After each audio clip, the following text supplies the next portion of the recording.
Hey everyone, welcome back to the shop. It's been 4 weeks since I've been sitting down here on top of this stool talking to you. So what do you say we get back to work on the Apogee?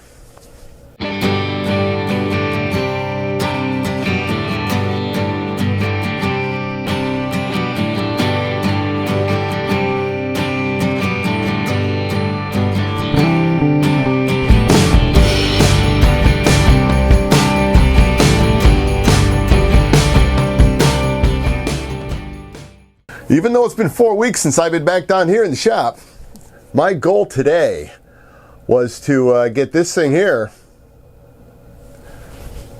up in the air again this weekend. Unfortunately, Mother Nature had a little bit of a confrontation where once again she disagreed with what I wanted to do. It's a bad Mother Nature. Even though it's hot and sunny outside, the winds are at 10 to 20, gusts over 30, so it's definitely a no-fly day. So I figured the best thing to do would be to head back down inside here where there's air conditioning and let's see if we can get that nose finished up. Alright, unfortunately didn't really cover this with you guys yet because it was at this point when I realized I was heading entirely in the wrong direction. This needs to come forward. Oh yeah, you think it's going to be easy and you find out, nope, it's not easy at all. So let me show you what we're looking at on the inside. Okay, this was all put in the right orientation, and just got to make sure these wires are down here on the bottom, not on the side. It won't work on the side because I found out I drilled the holes in the wrong location. Errors, we make them. So anyway, when I went ahead and got this thing finally all set up, everything was relatively balanced on the nose of this thing. The only problem is you see how much you have to remove. Let me slide that spinner off here if it wants to come off. There we go. You can see how much was going to have to be removed. And so what I ended up doing was, I'm going to show you a picture right here. All right, here's a picture of an Apogee built by another person. And instead of having a forward mounted motor, his was rear mounted motor. So that was the difference in the style of the nose of the airplane. All right, so you can see on this side, there are 3 holes. Thing is, and they are tapped, but what it looks like they are, and I got to get in there and measure it, but it looks like they're probably 2mm screws. We've got 3 on the front that's holding this thing in. It's 3mm up front, but it looks like this on the back side is 2mm screws, which is doable for mounting it in the opposite direction. The only thing is there's no adapter.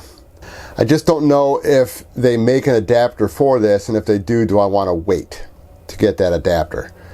Because we're still going to have to get hooked up with it's like a 2.7, or I got to think about that one, because let's just call it a 3 mil, because it's an 1/8 inch shaft on it.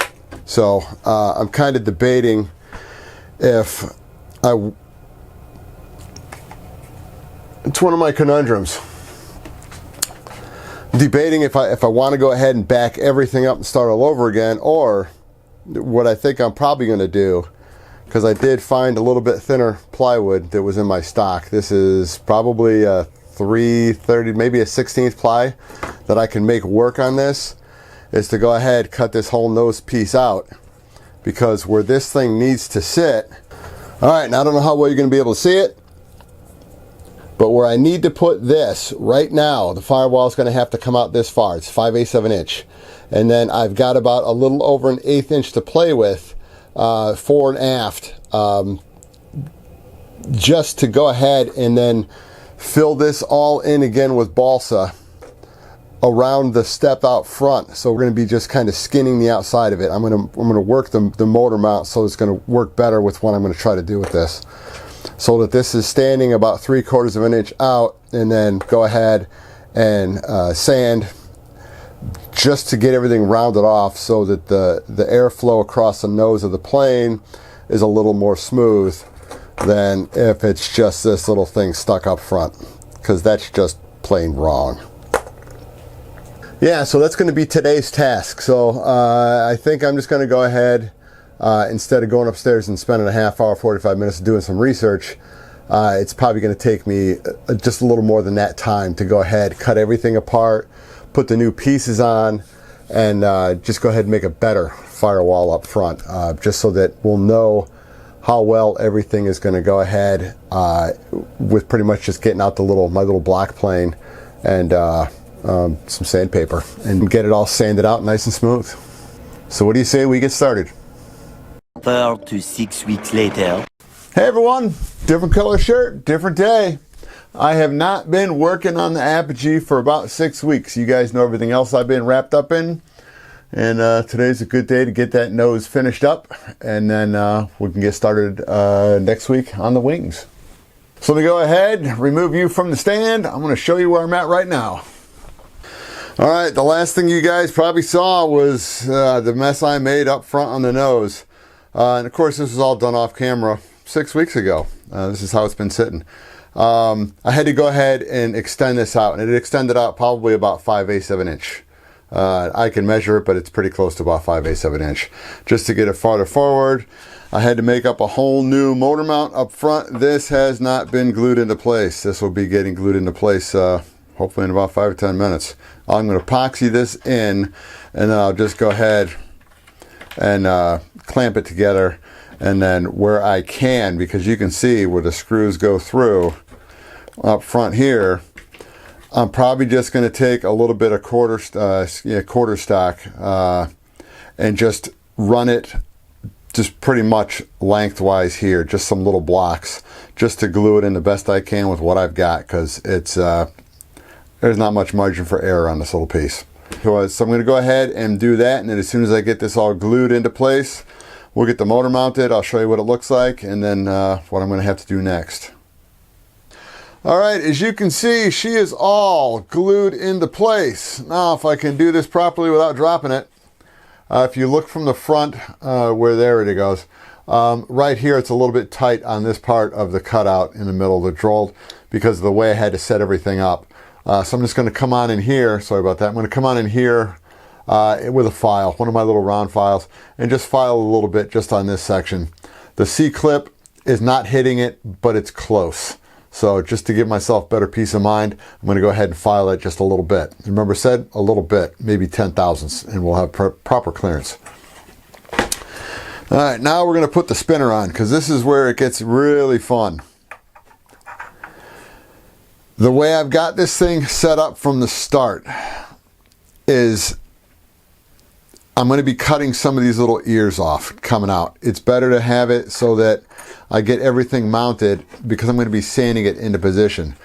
Now, I can move this spinner farther back if I want to. It's about as far forward as I care to have it, but still solid. If I want to move it back, I can. The problem is, and you'll see it, from the top, let's look from the top down first. This side over here, when you look at it, is pretty much flush with this side, which is okay. This side over here, we're almost flush too. We're probably, I don't know, a 64th of an inch. It's really hard to see it.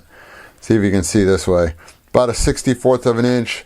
And on this side right over here, we're pretty much touching it. I mean, it's very, very simple. So we're good on the sides. The top and the bottom is where it gets interesting, because we're going to be coming up to this point here, and that's where the canopy is going to end. It's going to terminate right there on the top of this. So let's just kind of give you a rough. I'm going to be trimming this back. Right now it's sitting long. So we're going to be okay with getting this thing, I guess, relatively set up the way I want it when the time comes.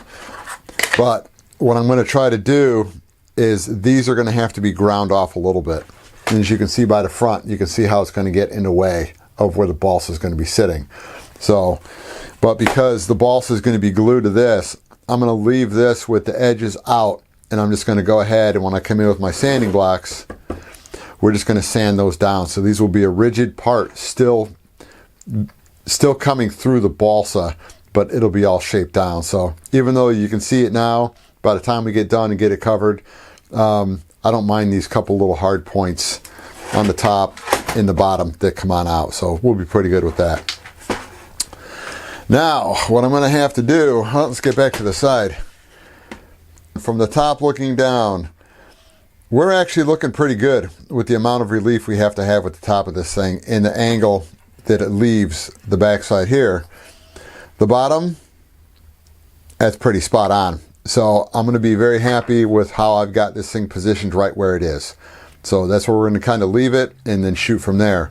Now what I will be doing is this gap that's down inside here, and I don't have anything to measure it with. Here's a bamboo skewer that's 1/8 inch across. So just as long as we can come down in this 1/8 inch, I don't know if you can see it, it's going to be close enough, I think. Let's see if we can get a better little bit view for you. What I plan on doing with this is coming on in, and then I'm going to just pretty much build around this right on the face of here as I'm getting everything started. Just so that when I'm building in, it's easier for me to have to sand this down to get that gap filled out, but yet at the same time be able to get to the screws if I need to replace the motor or just to pull the motor out. So the motor I'll still be able to get in and out easily. I just want to have it so we've got really good airflow across here. Just so when we go into glide mode, it's going to be as smooth as I can get it. So let me go ahead, get some balsa cut, get it all glued around, and I'm going to use super glue. I'll use thick. Get everything glued around, and then I'll put the cone on pretty much, the spinner on about where I want it, and then let's start sanding. I haven't forgot about you yet. I did not show you the whole block form of what I'm sitting here sanding before I started sanding. This is what I do. I forget to hit the record button and talk while the camera's not on. It's what I do. So anyway, here's kind of where I'm at. I'm just getting started. I've been working on this for probably about 10 minutes. And she looks about like this, and you can see it's still got a long way to go. Alright, let me try to show you where we're at right now. What I started out by doing, and I don't know how well you're going to see this, I do have a pencil line drawn around the outside of the spinner. So, and that was my reference point as to where this is going to have to be set up.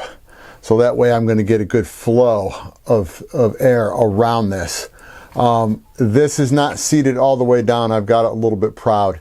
But I'm pretty okay with this, the way it's sitting right now. If I want to, I can come in and shim this a little bit tighter. Maybe put a ring of ply or something around her so it's got a better, flatter, hard point. But I'll worry about that when I get to it. What I'm trying to do right now is just trying to get a good blend off the side of this down onto the side of the fuselage.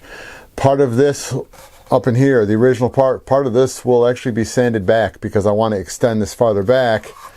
If I wanted to, I can come in and put some little cheeks in on the side so it's a little thinner than tapers off. I'm going to try not to do that to begin with. I'm just going to try to keep the sides flat all the way up to the front where it tapers in a little bit, and then just make sure that the bottom and at the top have a very good flow across the top. You can see I still got a long way to go on that chunk. So what I did was this little piece, which is where the canopy is going to go on. Let me get the masking tape off first before I show you. Sorry, small shot. This is where this is going to have to terminate. So this is going to be sloping up. Actually, it's going to be not an abrupt turn down on the front. This is going to come up where it comes all the way up almost to the top of this.